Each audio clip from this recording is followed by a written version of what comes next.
don't receive any money from any party for me to put a vote. என் பேர் மல்லிகா.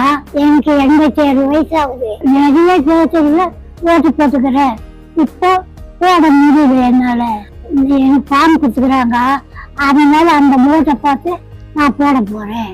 என் பேர் சந்தனம். நான் 1972 இருந்து ஓட்டு போட்டுக்கிட்டு இருக்கேன். என் பேரு பாத்திமா. எனக்கு வயசு 70. ஓட்டு போட வேண்டியது நம்ம கடமை. TM குமார். வயசு 79.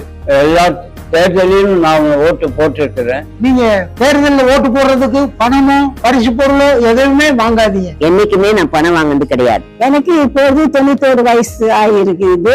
என்னால முடியும் போது வயசானவர்களுக்கு உங்களால முடியாதா? இளமை பசங்களுக்கு நான் இது வரைக்கும் எந்த தேர்தலையும் மிஸ் பண்ணது கிடையாது. எல்லா தேர்தலையும் ஓட்டு போட்டுக்கிட்டேன். ஓட்டு போட பணம் வாங்குறது குற்றம். ஓட்டுக்கு பணம் வாங்குறது என்பது நமக்கு சுயமரியாதை இல்லை. ஏப்ரல் 23ஆம் தேதி மறக்காம ஓட்டு போட்டுருங்க. ஓட்டு போடுறது நம்மளுடைய ஜனநாயகத்தினுடைய கடமை. மறக்காம உங்க கடமையை பண்ணுங்க. எனக்கு 70 வயசானாலும் 80 வயசானாலும் கட்டாயம் நான் ஓட்டு போடுவேன்.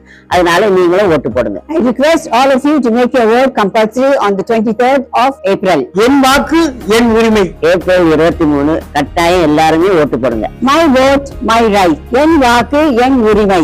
ஏப்ரல் 23 எல்லோரும் வாக்களிப்போம்.